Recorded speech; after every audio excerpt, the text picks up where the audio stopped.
നമസ്കാരം. പൊതുജനം കഴുതയല്ല എന്ന അധികാരികളെ ഓർമ്മിപ്പിക്കാനും ജനങ്ങൾക്ക് ഓർക്കാനുമുള്ള ജനകീയ വാർത്താ ബുള്ളറ്റിനിലേക്ക് എല്ലാ പ്രിയപ്പെട്ട പ്രേക്ഷകർക്കും സ്വാഗതം. നമ്മൾ ആരംഭിക്കുകയാണ് പൊതുജനം കഴുതയല്ല സാർ.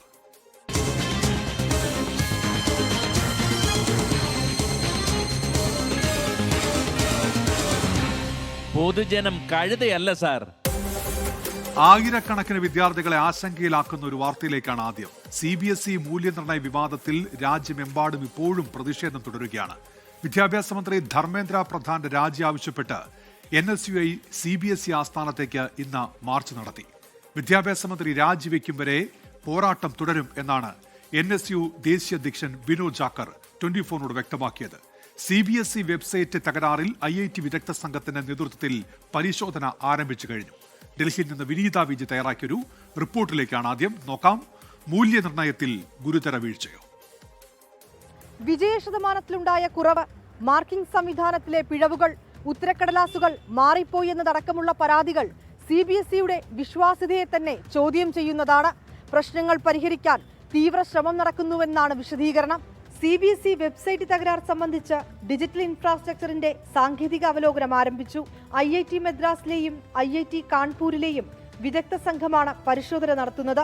പരിശോധനയ്ക്ക് ശേഷം CBSEക്ക് രഹസ്യ റിപ്പോർട്ട് സമർപ്പിക്കും. പുനർമൂല്യനിർണ്ണയത്തിനുള്ള അപേക്ഷകൾ സ്വീകരിക്കാനുള്ള ഔദ്യോഗിക വെബ്സൈറ്റിന്റെ പ്രവർത്തനം ജൂൺ 1 മുതൽ ആരംഭിക്കുമെന്ന് CBSE വ്യക്തമാക്കി. ഈ മാസം 26 മുതൽ 29 വരെ പുനർമൂല്യനിർണ്ണയത്തിനുള്ള അപേക്ഷകൾ സ്വീകരിക്കുമെന്നാണ് ആദ്യം അറിയിച്ചിരുന്നതെങ്കിലും സാങ്കേതിക തകരാറുകളെ തുടർന്നാണ് പിന്നീട് തീയതി നീട്ടിയത്.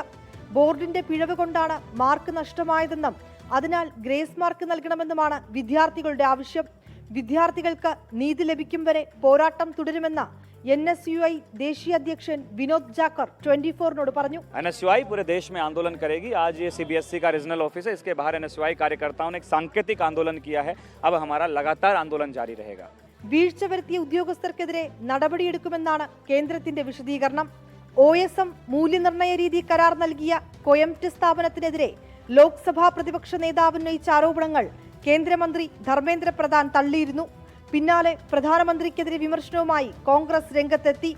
ഒരു പരീക്ഷ പോലും സത്യസന്ധമായി നടത്തിയിട്ടില്ലെന്നും പ്രധാനമന്ത്രി രാജ്യത്തെ കുട്ടികളുടെ ഭാവി നശിപ്പിച്ചുവെന്നും രാഹുൽ ഗാന്ധി ആരോപിച്ചു. നിലവിലെ OSM സംവിധാനം നിർത്തലാക്കുക, സുതാര്യവും വിദ്യാർത്ഥികൾക്ക് അനുകൂലവുമായ പുനർമൂല്യനിർണ്ണയ പ്രക്രിയ നടപ്പാക്കുക തുടങ്ങിയ ആവശ്യങ്ങൾ ഉന്നയിച്ച് NSUI പ്രതിഷേധം നടത്തി.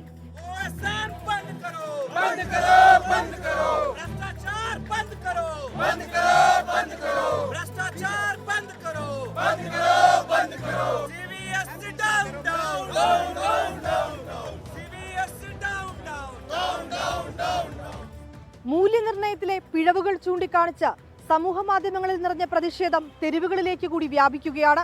കേന്ദ്ര വിദ്യാഭ്യാസ മന്ത്രിയുടെ രാജി ഉൾപ്പെടെ ആവശ്യപ്പെട്ടാണ് പ്രതിഷേധങ്ങൾ ശക്തമാകുന്നത്. വിനീത വിജി 24 ഡൽഹി. മഞ്ചേരി മെഡിക്കൽ കോളേജിലെ ചികിത്സാ പിഴവ് ആരോപണത്തിൽ ഉറച്ചു നിൽക്കുകയാണ് രോഗിയുടെ കുടുംബം. കാലിന്റെ ഞരമ്പുകൾ പൊട്ടിയ കാര്യം മറച്ചുവെച്ചെന്ന ആരോപണത്തിൽ കുടുംബം ഉറച്ചു നിൽക്കുമ്പോഴും ആരോപണം തള്ളുകയാണ് മെഡിക്കൽ കോളേജ് സൂപ്രണ്ട്.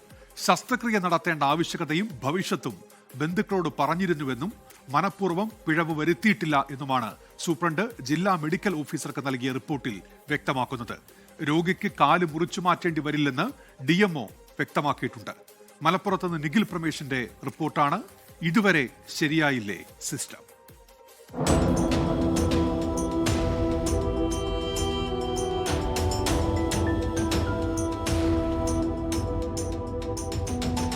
കാലിനൊരു വേദന, നടക്കാൻ ചെറിയ ബുദ്ധിമുട്ട്, ഇത് മാത്രമാണ് 73കാരി പാർവതി അമ്മയ്ക്ക് ഉണ്ടായിരുന്നത്. എന്നാൽ ഇതുവരെ കാലിൽ നടത്തിയത് 3 ശസ്ത്രക്രിയകൾ. കാലനക്കാൻ പറ്റാത്ത അവസ്ഥ. ഞങ്ങൾ മഞ്ചേരി മെഡിക്കൽ കോളേജ് അമ്മമ്മയ്ക്ക് കാലിൻ്റെ വേദനയാണെന്ന് കാണിക്കാൻ പോയതായിരുന്നു. അതിൽ അവർ ചെക്കപ്പ് ഒക്കെ ചെയ്തപ്പോൾ അവർക്ക് കുഴപ്പമൊന്നുമില്ല, ECG റിപ്പോർട്ടും ഒക്കെ ഓക്കെ എഴുതി അവിടുന്ന് ചെയ്യിപ്പിച്ചു. അപ്പോൾ അതിലൊന്നും പ്രശ്നമില്ല എന്ന് പറഞ്ഞപ്പോൾ ഞങ്ങൾ ഓപ്പറേഷൻ്റെ ഡേറ്റ് തന്നുകൊണ്ട് 10-ാം തീയതി അഡ്മിറ്റ് ആകാൻ പറഞ്ഞു. ഈ മാസം 10-ാം തീയതി. അത് കഴിഞ്ഞിട്ട് അപ്പോൾ അഡ്മിറ്റായി ഓപ്പറേഷനൊക്കെ ചെയ്ത് വാടിക്ക് 11 മണിയായപ്പോൾ രാവിലെ മാറ്റി. അത് കഴിഞ്ഞിട്ടാണ് പിന്നെ ഒരു എക്സ്റേ എടുക്കണം, എന്തെങ്കിലും കുഴപ്പമുണ്ടോ നോക്കാൻ വേണ്ടി എക്സ്റേ എടുപ്പിച്ചു. അതിൽ കുഴപ്പമില്ല എന്ന് പറയാൻ വേണ്ടി പിന്നെ വാടിക്ക് തന്നെ മാറ്റി അവിടെ കടത്തി. പിന്നെ രാത്രി ആയപ്പോൾ കാലിൻ്റെ കളറൊക്കെ അങ്ങനെ മാറി. കളർ മാറിയപ്പോൾ ഞങ്ങൾ ഡോക്ടറോട് പോയി പറഞ്ഞപ്പോൾ പറഞ്ഞാൽ കുഴപ്പമൊന്നുമില്ല പറഞ്ഞു. ആദ്യം കോഴിക്കോട് മെഡിക്കൽ കോളേജിൽ എത്തിയപ്പോഴാണ് ഈ ഞരമ്പ് മുറിഞ്ഞ കാര്യം ഞങ്ങൾ അറിയുന്നത്. അപ്പോൾ നമ്മൾ അതിന് മുന്നേ നമുക്ക് അറിയില്ലല്ലോ നരമ്പ് മുറിഞ്ഞിട്ടാണ് ഇത് കാലിങ്ങനെ ആയതെന്ന്. കാരണം ഒരു കുഴപ്പമില്ലാതെ നടന്നു പോയതാണ്. ചെറിയ കാല് കുത്തുമ്പോൾ ചെറിയ വേദന ഉള്ളായിരുന്നു. നിലമ്പൂർ ചുങ്കത്തറ സ്വദേശി പത്മാവതിയുടെ ചികിത്സയിൽ ആശുപത്രിക്ക് പിഴവ് സംഭവിച്ചിട്ടില്ലെന്നാണ് സൂപ്രണ്ട് വ്യക്തമാക്കുന്നത്. വലത്തെ ഇടുപ്പിനാണ് ശസ്ത്രക്രിയ നടത്തിയത്. ശസ്ത്രക്രിയ നടത്തേണ്ട ആവശ്യകതയും ഭവിഷ്യത്തും ബന്ധുക്കളോട് പറഞ്ഞിരുന്നു. ICUവിൽ 3 മണിക്കൂർ നിരീക്ഷണം കഴിഞ്ഞ ശേഷമാണ് രോഗിയെ റൂമിലേക്ക് മാറ്റിയത്. മനഃപൂർവ്വം പിഴവ് സംഭവിച്ചിട്ടില്ലെന്നും സൂപ്രണ്ട് ജില്ലാ മെഡിക്കൽ ഓഫീസർക്ക് നൽകിയ റിപ്പോർട്ടിൽ പറയുന്നു. കോഴിക്കോട് മെഡിക്കൽ കോളേജിൽ ചികിത്സയിൽ കഴിയുന്ന പാർവതിയുടെ കാല് മുറിച്ചു മാറ്റേണ്ടി വരില്ലെന്നാണ് DMO പറയുന്നത്. കാലിന് ചലനം ലഭിച്ചു തുടങ്ങിയിട്ടുണ്ടെന്നും DMO. സംഭവത്തിൽ പ്രതിഷേധിച്ച് BJPയുടെ നേതൃത്വത്തിൽ മെഡിക്കൽ കോളേജിലേക്ക് പ്രതിഷേധ മാർച്ച് നടത്തി. മഞ്ചേരി മെഡിക്കൽ കോളേജ് പറഞ്ഞ പണമുള്ളവന് മാത്രം ചികിത്സ എന്നുള്ളതാണ് സത്യം. ഏത് രോഗത്തിനും വന്നാലും പല രീതിയിലാണ് ചികിത്സ ചെയ്യുന്നത്. കാലിന്റെ ശസ്ത്രക്രിയക്കെത്തിയ രോഗിയുടെ ഞരമ്പുകൾ മുറിച്ചു മാറ്റിയെന്നാണ് പാർവതി അമ്മയുടെ ബന്ധുക്കൾ പരാതി ഉന്നയിച്ചിരുന്നത്. ചികിത്സാ പിഴവുണ്ടായിട്ടില്ലെന്ന് ജില്ലാ മെഡിക്കൽ ഓഫീസറും ആശുപത്രി സൂപ്രണ്ടും പരസ്പരം പറഞ്ഞതുകൊണ്ടായില്ല. നടന്ന് ആശുപത്രിയിൽ വന്ന രോഗിക്ക് സംഭവിച്ചതെന്തെന്ന് പൊതുസമൂഹത്തിന് അറിയണം. സർക്കാർ ആശുപത്രികളോടുള്ള വിശ്വാസത്തിന്റെ ഭാഗം കൂടിയാണ് ഇത്. നിഖിൽ പ്രമേഷ്, 24 മലപ്പുറം. പൊതുജനം കഴുതയല്ല സാർ. മെഡിക്കൽ കോളേജുകളിൽ ഇപ്പോൾ ഒരു ആചാരം പോലെയാണ് ചികിത്സാ പിഴവ് നടക്കുന്നത്. ഇതിന് ഉത്തരവാദികളായവർക്കെതിരെ കർശന നടപടി എടുക്കാത്തത് കൊണ്ടാണ് വീണ്ടും ഇത്തരത്തിൽ സംഭവങ്ങൾ ഉണ്ടാകുന്നത് എന്ന് രവികുമാർ PB പ്രതികരിക്കുന്നുണ്ട്. സീന മുഹമ്മദ് പറയുന്ന പിഴവ് സംഭവിച്ചു എന്ന് രോഗിയും മറ്റുള്ളവരും പറഞ്ഞാലും ഹോസ്പിറ്റൽ അധികൃതർ മാത്രം സമ്മതിക്കില്ല എന്നുള്ള പ്രതികരണം കൂടി ഈ വിഷയത്തിൽ വരുന്നുണ്ട്. വടകരയിൽ കോൺഗ്രസ് നേതാവ് സുധീർ കുമാറിന്റെ വീടിന് മുന്നിൽ നിക്ഷേപകൻ തീ കൊളുത്തി ആത്മഹത്യ ചെയ്ത സംഭവത്തിൽ വിവാദം അത് അടങ്ങുന്നില്ല. Kadathanad labour contractors cooperative society ഭാരവാഹികളാണ് ആത്മഹത്യയ്ക്ക് കാരണമെന്ന ഇബ്രാഹിം ഹാജിയുടെ ശബ്ദ സന്ദേശം 24 പുറത്തുവിട്ടു. കോൺഗ്രസ് നേതാവിനെതിരെ കൊലക്കുറ്റത്തിന് കേസെടുക്കണം എന്നാണ് CPIഎമ്മിന്റെയും BJPയുടെയും ആവശ്യം. വടകരയിൽ നിന്ന് ഗോകുൽ കെ വേണുഗോപാൽ തയ്യാറാക്കിയ റിപ്പോർട്ടിലേക്കാണ് ഇനി. ആരാണ് കുറ്റക്കാർ?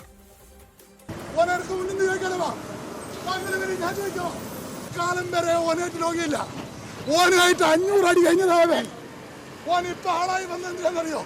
ഒരു കോൺഗ്രസ് ലീഗായിട്ട് ഒത്തു കളിക്കുന്ന രാഷ്ട്രീയം നമ്മൾ ആവശ്യം. ഇവന്റെ പൈസ മക്കൾക്ക് പോകില്ല.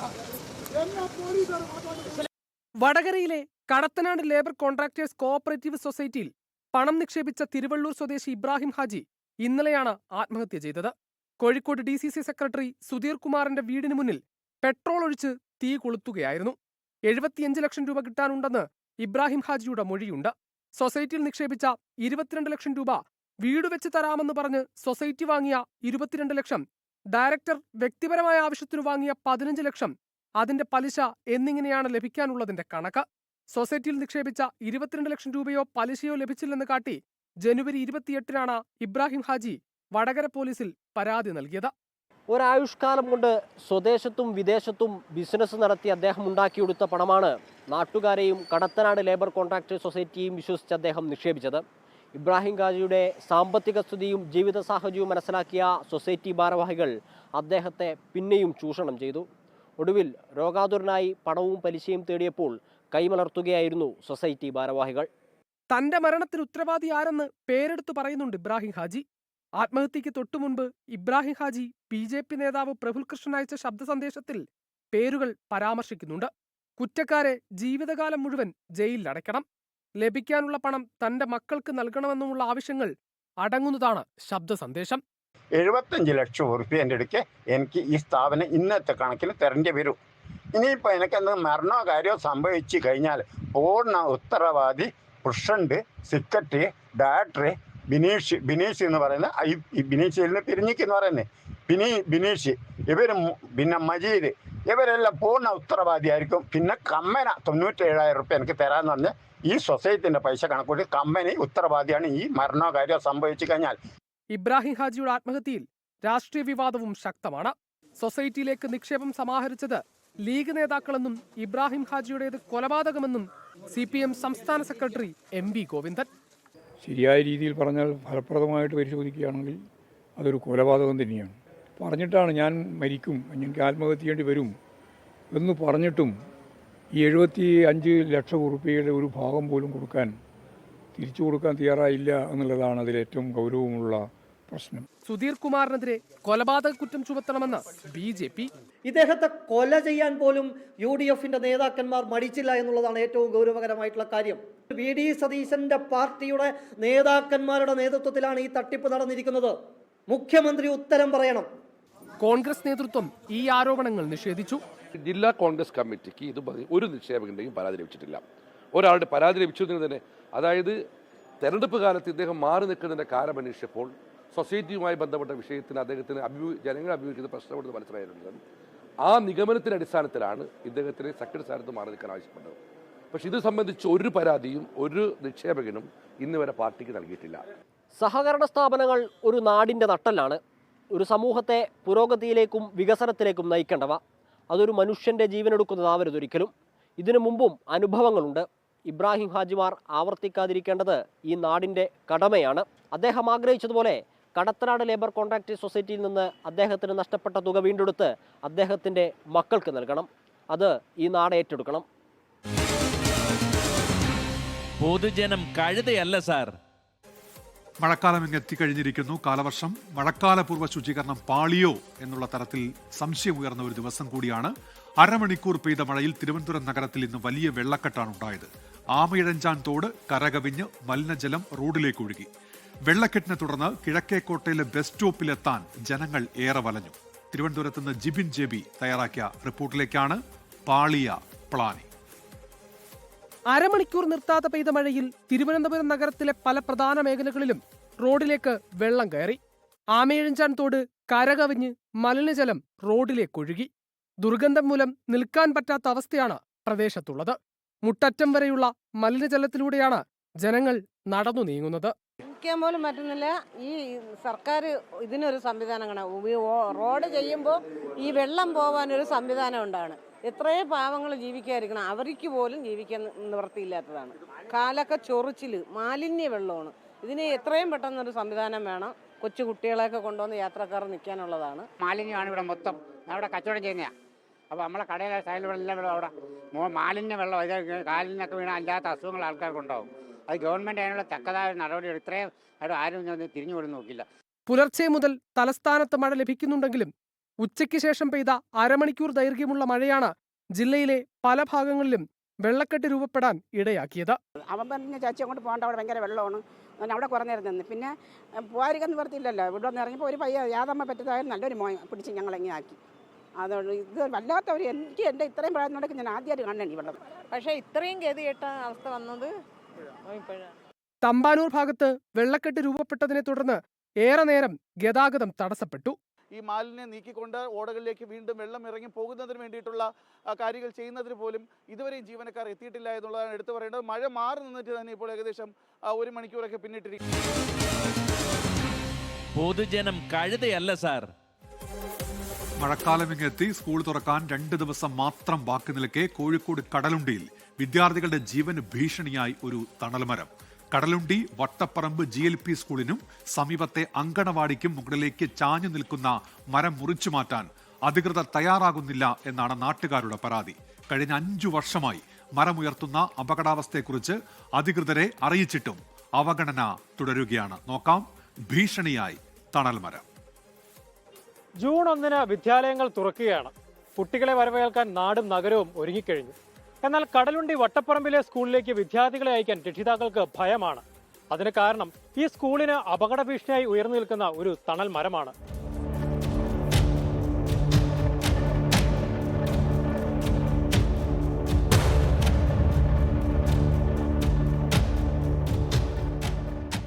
കടലുണ്ടി ഗ്രാമപഞ്ചായത്തിലെ 19ാം വാർഡിലാണ് ഈ അപകടക്കെണി.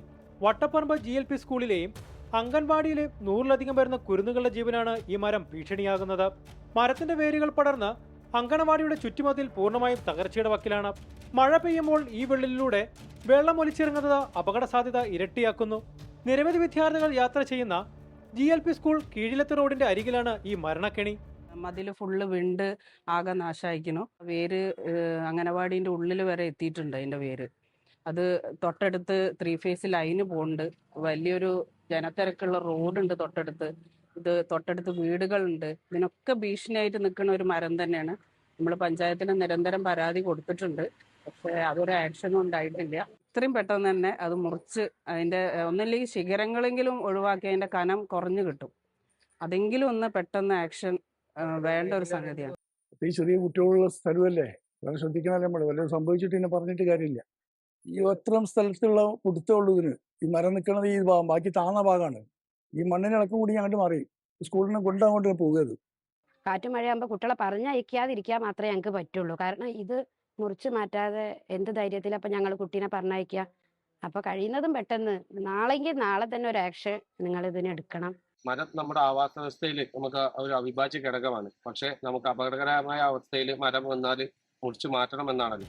മരത്തിന് തൊട്ടുചേർന്ന് ഹൈ വോൾട്ടേജ് ഇലക്ട്രിക് ലൈൻ കടന്നു പോകുന്നതും പ്രശ്നത്തിന്റെ ഗൗരവം വർദ്ധിപ്പിക്കുന്നു. വാർഡ് മെമ്പറും അംഗൻവാടി ടീച്ചറും നിരന്തരം പഞ്ചായത്ത് അധികാരികൾക്ക് പരാതി നൽകിയിട്ടും യാതൊരു നടപടിയുമില്ല. സ്കൂൾ തുറക്കുന്നതിന് മുമ്പ് വിദ്യാലയ പരിസരങ്ങളിൽ അപകടാവസ്ഥയിലുള്ള മരങ്ങളും ചില്ലകളും മുറിച്ചു മാറ്റണമെന്നാണ് സർക്കാർ ഉത്തരവ്. എന്നാൽ കടലുണ്ടിയിലെ ഈ സ്കൂളിനോട് അധികൃതർ കാണിക്കുന്നത് വലിയ അനാസ്ഥയാണ്. ജൂൺ 1 മുമ്പ് അപകടാവസ്ഥയിലുള്ള ഈ മരം മുറിച്ചു മാറ്റി വിദ്യാർത്ഥികളുടെ സുരക്ഷ ഉറപ്പാക്കാൻ ഇനിയെങ്കിലും അധികൃതർ തയ്യാറാകണം. അനീഷ് ദേവസ്യ, 24 കോഴിക്കോട്. പൊതുജനം കഴുതയല്ല സാർ. സമാനമായൊരു സാഹചര്യം ചൂണ്ടിക്കാണിക്കുകയാണ് തോമസ് മാത്യു. തടൽമരങ്ങൾ നാടിന് ഭീഷണിയാണ്. പെരുമ്പാവൂർ പോഞ്ഞാശ്ശേരിയിൽ ഒരു മരം അടിവശം മുഴുവൻ ദ്രവിച്ച് നിൽക്കുന്നുണ്ട്. അതിനോട് ചേർന്ന് തന്നെയാണ് വൈദ്യുതി ലൈൻ വലിച്ചിരിക്കുന്നതെന്നും അദ്ദേഹം ചൂണ്ടിക്കാണിക്കുന്നുണ്ട്. ഇതിലൊക്കെ അടിയന്തര നടപടി നമ്മൾ പ്രതീക്ഷിക്കുന്നുണ്ട്. കണ്ണൂരിന്റെ മലയോരത്ത് റംബൂട്ടാൻ വിളവ് സമൃദ്ധമാണ്. പക്ഷേ കർഷകരുടെ നെഞ്ചിലാകട്ടെ ഇപ്പോൾ തീയും. വിളവെടുപ്പ് സജീവമായിട്ടും വിപണിയില്ലാത്തതാണ് ചെറുപുഴയിലെ കർഷകരെ കടുത്ത പ്രതിസന്ധിയിലാക്കുന്നത്. നോക്കാം പ്രതിസന്ധിയിൽ കർഷകർ.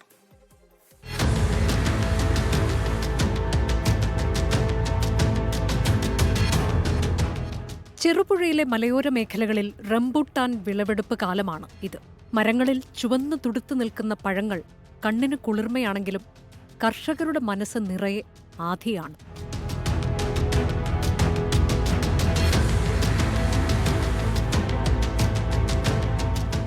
ചെറുപുഴ മീന്തുതുള്ളിയിലെ CM മാത്യു കഴിഞ്ഞ 4 വർഷമായി റംബൂട്ടാൻ കൃഷി ചെയ്യുന്ന കർഷകനാണ്. ഇത്തവണ തോട്ടത്തിൽ മികച്ച വിളവാണുള്ളത്. പക്ഷേ വിപണിയില്ല. നിലവിൽ സോഷ്യൽ മീഡിയ വഴിയും സുഹൃത്തുക്കൾ വഴിയുമൊക്കെയാണ് ചെറിയ തോതിൽ വിൽപ്പന നടത്തുന്നത്. മഴ ശക്തമായാൽ പഴങ്ങൾ ചീഞ്ഞു പോകുമെന്ന് മാത്യു ഭയക്കുന്നു. കഴിഞ്ഞ വർഷം മുഴുവനും കാലാവസ്ഥ പ്രതികൂലം, അതിനുശേഷം മുഴുവൻ നഷ്ടപ്പെട്ടു പോയി. ഈ പ്രാവശ്യം യഥാർത്ഥത്തിൽ വിളവെല്ലാം കിട്ടിയിട്ടുണ്ട്. പക്ഷേ ഇത് മാർക്കറ്റിൽ വിപണി കണ്ടെത്താനാണ് ഏറ്റവും വലിയ പ്രയാസം. ഇത് വിപണി കണ്ടെത്തി കഴിഞ്ഞാൽ നമുക്കിത് വേണ്ട രീതിയിൽ മാർക്കറ്റിൽ നമുക്ക് വിറ്റഴിക്കപ്പെടാനുള്ള സാധ്യതയുണ്ട്. കാരണം കുറേ ഉൽപ്പാദിപ്പിക്കപ്പെടുന്നു, മാർക്കറ്റ് ചെയ്യാനായിട്ടുള്ള സ്ഥലമില്ല. മലയോര മേഖലയിൽ നിരവധി കർഷകർ റംബൂട്ടാൻ കൃഷിയിലേക്ക് തിരിഞ്ഞിട്ടുണ്ടെങ്കിലും ഉത്പന്നങ്ങൾ കൃത്യമായി സംഭരിക്കാൻ സർക്കാർ തലത്തിൽ ഒരു സംവിധാനവുമില്ല. റംബൂട്ടാൻ വാങ്ങാൻ ആളുണ്ടെങ്കിലും കർഷകരിൽ നിന്ന് നേരിട്ട് ശേഖരിക്കാൻ സംവിധാനമില്ലാത്തതാണ് വിനയാകുന്നത്. അടിയന്തരമായി സർക്കാർ ഇടപെട്ട് സംഭരണ കേന്ദ്രങ്ങളും പ്രാദേശിക വിപണികളും തുറക്കണമെന്നാണ് കർഷകരുടെ ആവശ്യം. പൊതുജനം കഴുതയല്ല സാർ. ഇനി കൊല്ലം കുണ്ടറയിലേക്കാണ്. എഴുകോൺ പഞ്ചായത്തിലെ നെടുമ്പായിക്കുളം ESI വാർഡിലെ ജനങ്ങൾ കുടിവെള്ളമില്ലാതെ ഇപ്പോൾ കഷ്ടപ്പെടുകയാണ്. വേനൽ കടുത്തതോടെ കിണറുകൾ വറ്റിവരണ്ട് കുടിവെള്ളം എത്തിക്കേണ്ട വാട്ടർ അതോറിറ്റിയുടെ പൈപ്പുകളും ശൂന്യമായ അവസ്ഥയിലായിരുന്നു. 2.5 മാസമായി കുടിവെള്ളത്തിനായി ഒരുപാട് പരാതികൾ നൽകി ഇവർ കാത്തിരിക്കുകയാണ്. കൊല്ലത്തുനിന്ന് സൂര്യഗായത്രി തയ്യാറാക്കിയ റിപ്പോർട്ട്. വരളുന്ന നാവുകൾ.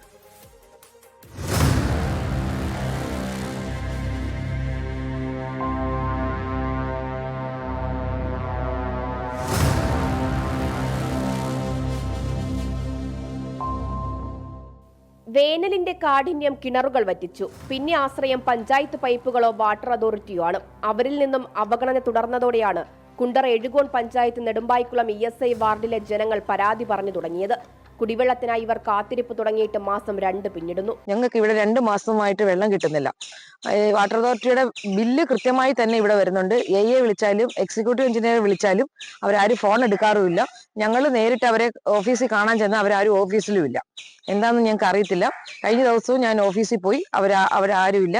പിന്നെ AA വിളിച്ചപ്പോൾ പറഞ്ഞു അവിടെ എന്തോ പണി നടക്കുന്നുണ്ട്, 2 ദിവസത്തിനകം വെള്ളം തരാമെന്ന് പറഞ്ഞു. പക്ഷെ 2 ദിവസം കഴിഞ്ഞിട്ട് ഇപ്പം 10-12 ദിവസത്തോളമായി ഒരു തുള്ളി വെള്ളം ഞങ്ങൾക്ക് ഈ പ്രദേശത്ത് കിട്ടുന്നില്ല. പ്രായമായവരും രോഗികളും ഗർഭിണികളും അംഗൻവാടിയും ഉൾപ്പെടെയുള്ള പ്രദേശമാണ്. വെള്ളം സപ്ലൈ ചെയ്യുന്നുണ്ടെന്നും എല്ലാവർക്കും ലഭ്യമാക്കുന്നുണ്ടെന്നുമായിരുന്നു അധികൃതരുടെ ധാരണ. അങ്ങനെയല്ല എന്ന് ബോധ്യപ്പെടുത്തിയിട്ടും നടപടി ഉണ്ടാകുന്നില്ല. പിന്നെ വെള്ളം മേടിക്കുകയാണ്, 250 രൂപ കൊടുത്ത് മേടിക്കുകയാണ്. ഇപ്പൊ റോഡ് പണി ആയതുകൊണ്ട് വെള്ളം ഇങ്ങോട്ട് വരത്തില്ല, വണ്ടി ഇങ്ങോട്ട് വരത്തില്ല. ഇവിടെ ഈ ഏരിയയിൽ അങ്ങ് വെള്ളമില്ല, പഞ്ചായത്തിൽ നിന്ന് വെള്ളം കൊണ്ടുവരുന്നില്ല. വാട്ടർ അതോറിറ്റിക്കാർ തിരിഞ്ഞുപോലും നോക്കുന്നില്ല എന്നാണ് പ്രദേശവാസികൾ പറയുന്നത്. പണം കൊടുത്ത് കുടിവെള്ളം വാങ്ങി പലരും മടുത്തു. സാമ്പത്തികം ഇനിയും അതിനവരെ അനുവദിക്കുന്നില്ല. പക്ഷേ അതല്ലാതെ മറ്റു മാർഗവുമില്ല. വേനൽ കനത്തതോടെ പലയിടങ്ങളിലും കുടിവെള്ള പ്രശ്നം രൂക്ഷമാണ്. പക്ഷേ അത് പരിഹരിക്കാനുള്ള ഇടപെടൽ ബന്ധപ്പെട്ടവരിൽ നിന്നുണ്ടാകുന്നില്ല എന്ന പരാതിയാണ് ജനങ്ങൾക്കുള്ളത്. പ്രശ്നം കുടിവെള്ളമാണ്. അടിയന്തര ഇടപെടൽ വേണ്ട പ്രശ്നമാണ്. കൊല്ലത്തു നിന്നും സൂര്യഗായത്രി, 24. പൊതുജനം കഴുതയല്ല സാർ. അധികൃതരുടെ അനാസ്ഥ മൂലം വർഷങ്ങളായി അടഞ്ഞുകിടക്കുകയാണ് തൃപ്പൂണിത്തുറ തണ്ണീർച്ചാൽ പാർക്ക്. ചെറിയ ചെലവിൽ കുട്ടികൾക്ക് കളിസ്ഥലം ഒരുക്കുകയെന്ന ലക്ഷ്യത്തോടെ തൃപ്പൂണിത്തുറ മുനിസിപ്പാലിറ്റി പണിത പാർക്കാണ് ഇപ്പോൾ കാട് കയറി നശിക്കുന്നത്. നവീകരണ പ്രവർത്തനങ്ങൾ പൂർത്തിയാക്കി ഈ അവധിക്കാലത്തിന് മുൻപ് തുറന്നു കൊടുക്കുമെന്ന വാഗ്ദാനവും പാഴ്വാക്കായി. കൊച്ചിയിൽ നിന്ന് ലിഡിയ ജേക്കബ് തയ്യാറാക്കിയ റിപ്പോർട്ടിലേക്കാണ് അനാസ്ഥയുടെ പാർക്ക്. വലിയ മുതൽ മുടക്കി 2015 തൃപ്പൂണിത്തുറ മുനിസിപ്പാലിറ്റി കുട്ടികൾക്കായി പണിത പാർക്കാണ് കാടുകയറി നശിക്കുന്നത്. ഓപ്പൺ തിയേറ്ററും നിരവധി റൈഡുകളും ബോട്ടിംഗും ഒക്കെ ഉൾപ്പെടുത്തി പണിത പാർക്കിൽ 2 കൊല്ലം മാത്രമാണ് കുട്ടികൾ കളിച്ചത്. കോവിഡ് മൂലം അടച്ചതിൽ പിന്നെ പാർക്ക് തുറന്നിട്ടില്ല. പാർക്കിൽ മുതിർന്ന പൗരന്മാർക്ക് നിർമ്മിച്ച പകൽ വീടും സാമൂഹ്യ വിരുദ്ധരുടെ കേന്ദ്രമായി മാറി. മീറ്റിംഗ് ഒരു ഉദ്ഘാടനങ്ങളൊക്കെ നടത്തിയെങ്കിൽ പോലും അത് വേണ്ട രീതിയിൽ തുറന്നു കൊടുത്തിട്ടില്ല. ഇപ്പോൾ ഈ പരിസരത്തുള്ള കുട്ടികൾക്കൊന്നും വേറെ വലിയ പാർക്കുകളോ മറ്റു സൗകര്യങ്ങളോ ഒന്നും ഇല്ല. എറണാകുളത്തൊക്കെ പോയാലേ നിവൃത്തിയുള്ളൂ.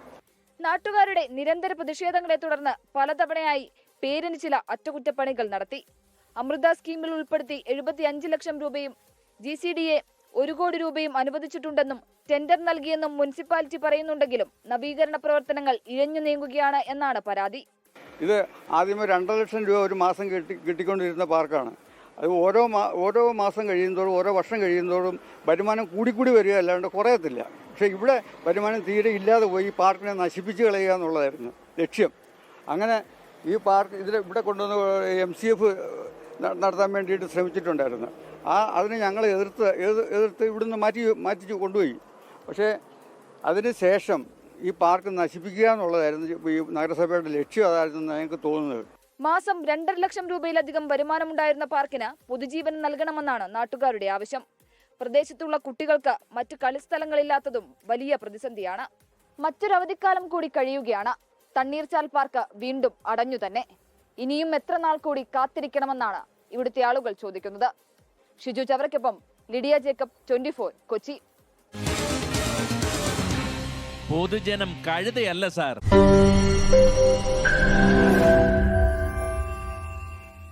ലോകത്തെവിടെയായാലും ഏത് സമയത്തും 24 വാർത്തകളും ഓഗ്മെന്റഡ് റിയാലിറ്റി പാക്കേജുകളും എക്സ്പ്ലെയിനറുകളും വിശദമായി കാണാൻ ഞങ്ങളുടെ YouTube ചാനൽ നിങ്ങൾക്ക് സബ്സ്ക്രൈബ് ചെയ്യാം.